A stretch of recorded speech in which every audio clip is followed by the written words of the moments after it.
Beautiful actress ಅಂತ ಹೇಳೋದಕ್ಕೆ ಇಷ್ಟಪಡ್ತೀನಿ. ಯಾಕಂದ್ರೆ ಮೈಸೂರಿನಲ್ಲಿ ಹುಟ್ಟಿದ್ದು ರಾಣಿ ತರ ನಮ್ಮ ಚಂದನವನದಲ್ಲಿ ನಾಯಕಿಯಾಗಿ ಅವ್ರು ಮಿಂಚಬೇಕು ಅನ್ನೋದೇ ನಮ್ಮ ಆಸೆ. ಅಷ್ಟು ಪ್ರತಿಭೆ ಅಂತ ರೂಪ ಅವ್ರಿಗಿದೆ. ದಯವಿಟ್ಟು ವೆಲ್ಕಮ್ ಮಾಡಿ ಪ್ರಿಯಾಂಕಾ ಕುಮಾರ್ ಅವರನ್ನ. ಎಲ್ರಿಗೂ ನಮಸ್ಕಾರ. ಎಲ್ರಿಗೂ ಸಂಕ್ರಾಂತಿ ಹಬ್ಬದ ಶುಭಾಶಯಗಳು. ಬಂದಿರೋ Dhananjay sir, thank you so much ಇವತ್ತು ನಮ್ಮ ಟ್ರೇಲರ್ ಲಾಂಚ್ ಮಾಡಿದ್ದಕ್ಕೆ. ಹಾಗೆ ಇಲ್ಲಿ ಬಂದಿರುವ ಎಲ್ಲ ಮೀಡಿಯಾದವ್ರಿಗೂ ಹಾಗೆ ಹಿರಿಯ ನಟರಿಗೂ ಆ್ಯಂಡ್ ನಿರ್ದೇಶಕರಿಗೂ ಥ್ಯಾಂಕ್ ಯು ಸೋ ಮಚ್. ತುಂಬ ದಿನದ ಆಸೆ ಇದು. ನಂದು ಪರ್ಸ್ನಲ್ ಒಂದು ಚಿಕ್ಕ ವಿಷಯ ಶೇರ್ ಮಾಡಲಿಕ್ಕೆ ಇಷ್ಟಪಡ್ತೀನಿ. ಸ್ವಲ್ಪ ವರ್ಷದ ಮುಂಚೆ ನನ್ನ ಅಪ್ಪಗೆ ನಾನು ಪ್ರತಿದಿನ ಜಗಳ ಆಡಿ ಫೋರ್ಸ್ ಮಾಡಿ ಬೆಂಗಳೂರವರೆಗೂ ಬಂದು ಆಡಿಷನ್ಸ್ ಕೊಟ್ಟು ಹೋಗ್ತಿದ್ದೆ. ಅಪ್ಪಗಂತೂ ಒಂಚೂರು ಹೋಪ್ ಇರಲಿಲ್ಲ, ಬಟ್ ಏನೋ ಒಂದು ಮಾಡಬೇಕು ಅನ್ನೋ ಆಸೆ ನನಗೆ ತುಂಬ ಇತ್ತು. ಆದರೆ ಅಪ್ಪ ಎಜುಕೇಷನಲ್ ಆಫೀಸರ್ ಆಗಿರೋದ್ರಿಂದ ಎಲ್ಲಿ ಎಜುಕೇಷನ್ ಮಿಸ್ ಮಾಡ್ಕೊಂಡ್ಬಿಡ್ತಾಳೋ ಅನ್ನೋದೊಂದು ಭಯ ಇತ್ತು. ಬಟ್ ಪ್ರಾಮಿಸ್ ಮಾಡಿ ಡಿಗ್ರಿನೂ ಮುಗಿಸ್ತೀನಿ, ಅದ್ರ ಜೊತೆ ಸಿನಿಮಾ ಕೂಡ ಮಾಡ್ತೀನಿ ಅಂತ ಹೇಳಿ ಅಪ್ಪ ಜೊತೆನೇ ಬಂದು ಆಡಿಷನ್ಸ್ ಕೊಡ್ತಾ ಇದ್ದೆ. ಬಟ್ ಎಲ್ಲೋ ಒಂದು ಕಡೆ ಅಪ್ಪಗೆ ಹೋಪ್ ಇರಲಿಲ್ಲ, ಇದಾಗಲ್ಲ, ಸುಮ್ಮನೆ ಟೈಮ್ ವೇಸ್ಟ್ ಮಾಡ್ತಾ ಇದ್ದಾಳೆ ಹೇಳೋ ಅನ್ನೋ ಥರ ಇತ್ತು. ಬಟ್ ಫೈನಲಿ ಇವತ್ತು ಟ್ರೈಲರ್ ಲಾಂಚ್ ಹಾಗೆ ಸಾಂಗ್ಸ್ ಎಲ್ಲ ನೋಡಿದಾಗ ಅಪ್ಪ ತುಂಬ ಖುಷಿಪಟ್ಟು ಬೆಳಿಗ್ಗೆ ಕಾಲ್ ಮಾಡಿ ಮಾತಾಡಿದ್ರು. It was very emotional, so I thought I share it with you all.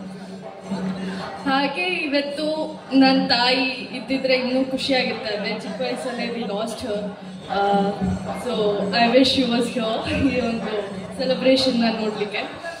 And coming back to it, ತುಂಬ ನರ್ವಸ್ನೆಸ್ ಇದೆ, ಎಕ್ಸೈಟ್ಮೆಂಟ್ ಕೂಡ ಇದೆ.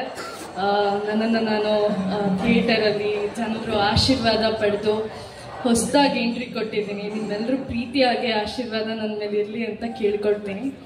ನಂದಿ ಸರ್, ಥ್ಯಾಂಕ್ ಯು ನನಗಿಂಥ ಒಂದು ರೋಲ್ ಹಾಗೆ ಇಂಥ ಒಂದು ಒಳ್ಳೆ ಸಿನಿಮಾದಲ್ಲಿ ನನಗೆ ಅವಕಾಶ ಮಾಡಿಕೊಟ್ಟಿದ್ದಕ್ಕೆ.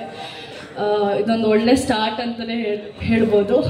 ಆ್ಯಂಡ್ ಲೋಹಿತ್ ಸರ್, ಪ್ರತಿದಿನ ಆಲ್ಮೋಸ್ಟ್ ನಮ್ಮೂರಲ್ಲೇ ಶೂಟಿಂಗ್ ನಡೆದಿದ್ದು ನಂದು ಪಾತ್ರದ್ದು. ಪ್ರತಿದಿನವೂ ಯಾರಿಗೂ ಏನೂ ಡಿಸ್ಕಂಫರ್ಟ್ ಇಲ್ಲದೆ ಖುಷಿಯಾಗಿ ಬಂದು ಕೆಲಸ ಮಾಡ್ಕೊಂಡು ಹೋಗೋ ಥರ ಎನ್ವಿರಾನ್ಮೆಂಟ್ ಮಾಡಿಕೊಟ್ಟಿದ್ದಕ್ಕೆ ಥ್ಯಾಂಕ್ ಯು ಸೋ ಮಚ್. ಹಾಗೆ ಇಲ್ಲಿ ಇರುವ ಎಲ್ಲ ಕಲಾವಿದರು, ಹಿರಿಯ ಕಲಾವಿದರು, ಅವರೆಲ್ಲರ ಜೊತೆ ನಾನು ವರ್ಕ್ ಮಾಡ್ಲಿಕ್ಕೆ ಆಗಲಿಲ್ಲ. ಬಟ್ ಅವ್ರ ಜೊತೆ ಸ್ಪೇಸ್ ಶೇರ್ ಮಾಡ್ತಾ ಇರೋದೇ ನನಗೊಂದು ಬ್ಲೆಸ್ ಅಂತಲೇ ಹೇಳ್ಕೊಬೋದು. Thank you so much. And Rishi sir, ನಾನು ಯಾವಾಗಲೂ ಹೇಳಿದಾಗೆ ನಿಮ್ಮ ಪೇಷನ್ಸ್ ಆ್ಯಂಡ್ ಹಾರ್ಡ್ ವರ್ಕಿಂಗ್ ನಾನು ಯಾವಾಗಲೂ ಅಡ್ಮೈರ್ ಮಾಡ್ತೀನಿ. ಆ್ಯಂಡ್ ಅದನ್ನು ಫಾಲೋ ಕೂಡ ಮಾಡ್ಕೊಂಡು ಹೋಗ್ತೀನಿ. ನಿಮ್ಮ ಜೊತೆ ವರ್ಕ್ ಮಾಡಿ ತುಂಬ ಚೆಂದ ಇತ್ತು. ಮುಂದೆ ಮತ್ತೆ ವರ್ಕ್ ಮಾಡ್ಬೋದು ಅಂತ ಆಸೆ ಇಟ್ಕೊಂಡಿದ್ದೀನಿ. ನಮ್ಮ ಸಿನಿಮಾ 24ನೇ ತಾರೀಕು ಥಿಯೇಟ್ರಲ್ಲಿ ರಿಲೀಸ್ ಆಗ್ತದೆ. ಎಲ್ಲರೂ ಮಿಸ್ ಮಾಡಿದೆ ನೋಡಿ. ಆ್ಯಂಡ್ ನಿಮ್ಮ ಪ್ರೀತಿನ ನಮ್ಮ ಚಿತ್ರದ ಮೇಲೆ ಹಾಗೆ ನನ್ನ ಮೇಲೂ ಇರಲಿ. Thank you.